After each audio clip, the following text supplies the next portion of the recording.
Now we done come together. Who would have thought? I witnessed her soul slither violently away from her body. Denial pursed tightly upon her lips. She fixed her face to tell me she wasn't thirsty, that her babies weren't 30 days away from being ripped from her custody. I could sense deception in her teardrops. She was lying to me about water, fibbing to keep her babies near. She almost let me leave them waterless. And I wanted to hug her, but I knew that her pride was the only ounce of protection she had left to muster, barely hanging on, as if the Reaper had granted her another chance if she could just pull herself together. Why do folks gotta beg for water, hiding behind scarlet letters spray painted to mark their negligence?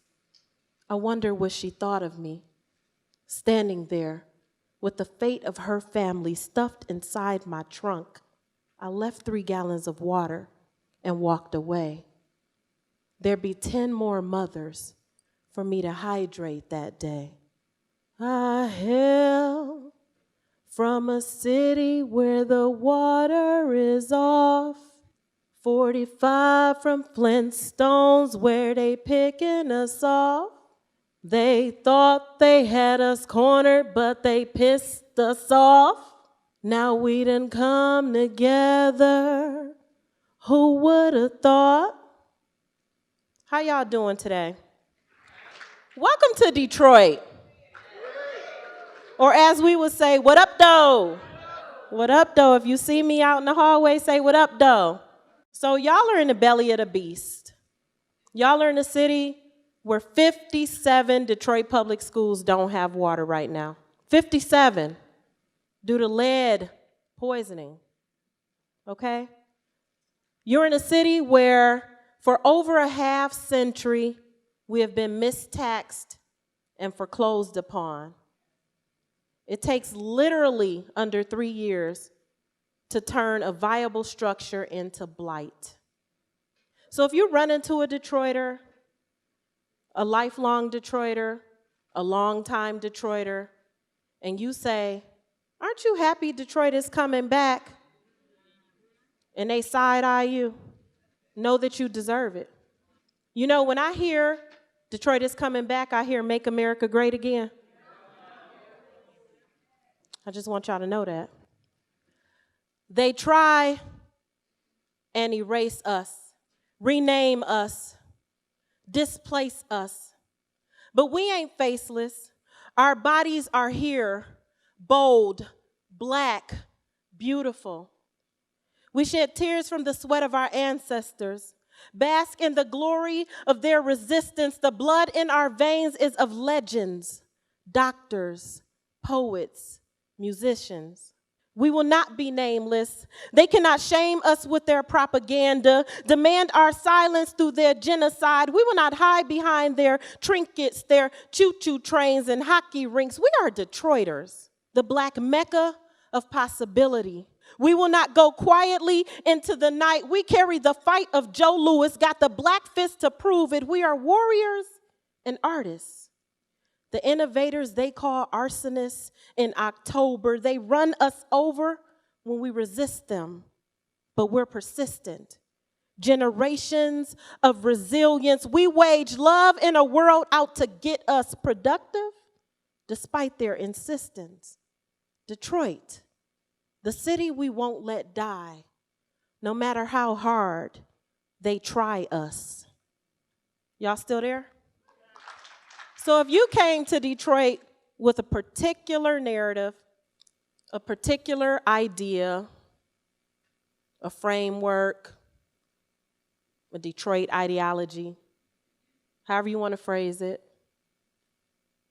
I want you to think about why you believe what you believe.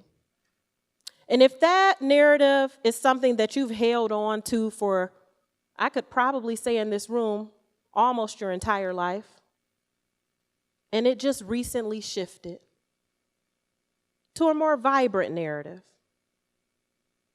I want you to ask yourselves why.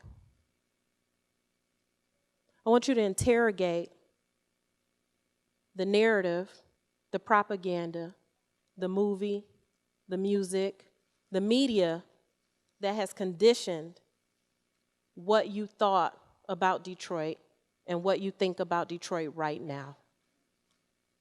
And I'm going to leave you with a final poem. And I hope I see you out and about and you tell me that you learned something from this Fred Talk, from facing race, from facing your perception of Detroit. And let's have a conversation. We were supposed to turn our backs on you, count down to your imminent demise, dangle you by the limbs of misdeeds. They wanted us to rate you inferior. Plagued by deteriorating neighborhoods and a convoluted history, you were never supposed to bloom from your ashes. A lot like you have been discarded like debris, deemed useless to naysayers and convictors, yet you keep rising, clinging to vitality. You refuse to allow statistics to dictate your destiny, and the media will channel your journey. And though some shall remain loyal, others will mock your tribulations. You were combing a younged into maturity, both your gift and your curse, imported from adversity. You've seen better decades, yet you thrive during the worst of them. Your best days have yet to arrive, and though some won't stick around to witness your climb or rejoice in your restoration, your destination is inevitable.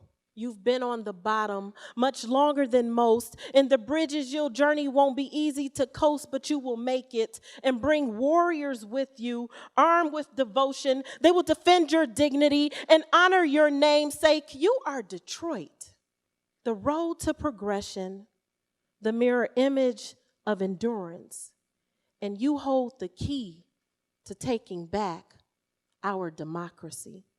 Peace, y'all.